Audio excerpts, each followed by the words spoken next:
और खबर रायपुर से है। प्रदेश में फिर कोरोना विस्फोट हुआ है। छत्तीसगढ़ में 6 महीने बाद 100 से ज्यादा मरीज मिले हैं।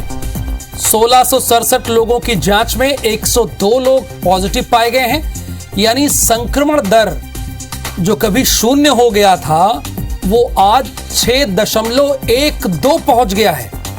8 दिन में संक्रमण दर 1 से बढ़कर 6% के पार हुआ है। यानी आप इसे ऐसे समझिए कि मान लीजिए 100 लोग हैं तो पहले संक्रमण दर 100 में से 1 लोगों को कोरोना होता था और अब ये 8 दिनों में 100 में से 6 से ज्यादा लोगों को कोरोना हो रहा है। ये आसान भाषा में मैं आपको बता रहा हूं। यानी ये अलर्ट की सिचुएशन है।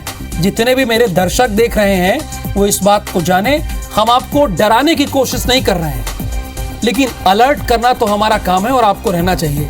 देखिए राजेश, जिस तरह से ये आंकड़े बढ़े हैं, मैं देख रहा हूं आपने जो ब्रेकिंग न्यूज नोट कराई है उसके अकॉर्डिंग 8 दिन में संक्रमण दर 1% से बढ़कर 6% हुई है। ये तो चिंता की बात है। जी राहुल, बिल्कुल चिंता की बात है, क्योंकि एक दिन में 100 से ज्यादा मामले पिछले कुछ दिनों से हमने देख रहा था। लगातार 7-8 दिनों से हम देख रहे थे।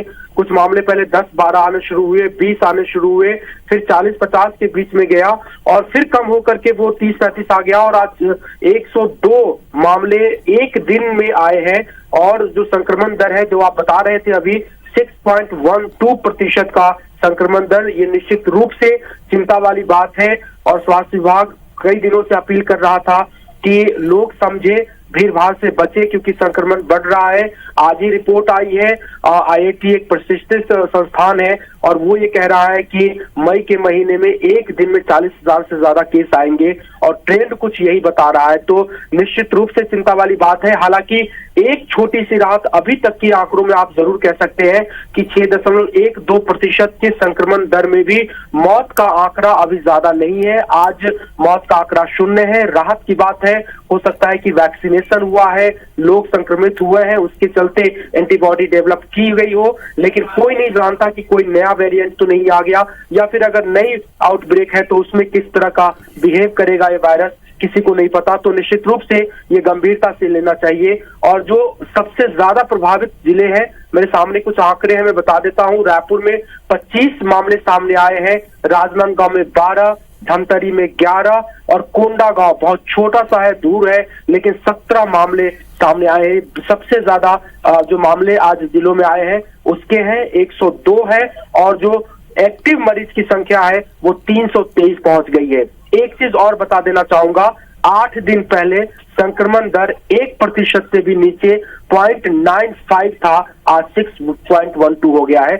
निश्चित रूप से लोगों को संभलना चाहिए। जी, लोगों को संभलना तो चाहिए, लेकिन इस बारे में कोई स्वास्थ्य मंत्री ने कोई कमेंट किया या कल करेंगे, कोई प्रेस कॉन्फ्रेंस रखेंगे? चूंकि मामला बढ़ा हुआ है ना, आप ही बता रहे हैं कि कहाँ 1 नहीं था और 8 दिन में कहाँ 6.2 हो गया, 6.2 हो गया, तो चिंता वाली बात है ना। जी बिल्कुल चिंता वाली बात है। देखिए, स्वास्थ्य मंत्री की इस पर कोई प्रतिक्रिया तो अभी तक नहीं आई है, लेकिन एक दिन पहले ही हमने स्वास्थ्य सचिव से बात की थी और उन्होंने कहा था कि तैयारी उनकी पूरी है। 10 और 12 अप्रैल को पूरे प्रदेश के तमाम सरकारी और निजी अस्पतालों की मॉक ड्रिल होगी और उसमें किस तरह की व्यवस्था है, ऑक्सीजन, बेड, डॉक्टर, दवाइयां, ये तमाम चीजों को परखा जाएगा। उनका कहना है कि चूंकि केस ज्यादा आ रहे हैं लेकिन मोर्टिलिटी कम ज्यादा नहीं है, यानी लोग गंभीर रूप से ज्यादा बीमार नहीं पड़ रहे, इसलिए घबराना नहीं है, सचेत रहना है, हमारी तैयारी पूरी है। शुक्रिया राजेश इस पूरी इंफॉर्मेशन के लिए आपका।